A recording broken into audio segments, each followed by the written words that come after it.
আসসালামু আলাইকুম রহমতুল্লাহি ওবরাকাতু। ব্যথা এমন একটা ব্যথা হঠাৎ করে আপনার শরীরের যে কোনো স্থানে হতে পারে।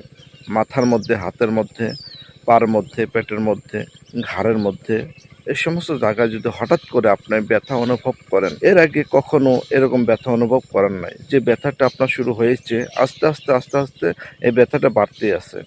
যদি এরকম কোনো ব্যথা হয়, আপনার ঘরের মধ্যে যে ব্যথার ওষুধ আছে এই ওষুধটা আপনি খাইছেন, খাওয়ার পরে আপনার কোনো উপকার হচ্ছে না, এই ব্যথাটা যাচ্ছেই না, সময় যাচ্ছে এই ব্যথাটা আপনার আস্তে আস্তে বাড়তেছে।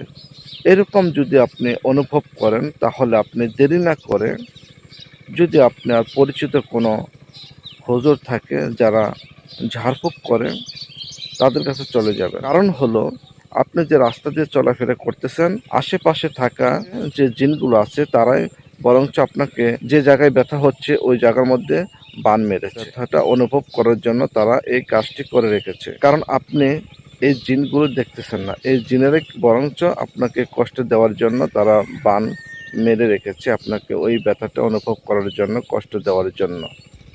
এর জন্য আপনি যদি বুঝতে চান যে আপনি ওষুধ খাইছেন কিন্তু ভালো হচ্ছে না, সাথে সাথে আপনি ঝাড়ফুঁক, যে ব্যক্তি ঝাড়ফুঁক করে, আপনি তার কাছে চলে যাবেন ঝাড়ফুঁক নেওয়ার জন্য।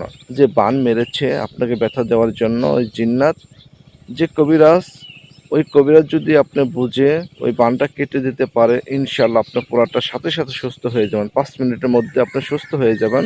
আপনার শরীরে কোনো রকম ব্যথা অনুভব হবে না। আপনার ওষুধে যদি কাজ না হয় আপনি দেরি করবেন না, কারণ যত দেরি করবেন তত আপনার সমস্যা বেশি হবে। এই জন্য সবসময় চলার পথে দোয়া কালাম পরে আপনি চলবেন, ইনশাল্লাহ কোনো সমস্যা হবে না। আসসালামু আলাইকুম রহমতুল্লাহি ওয়া বারাকাতুহু।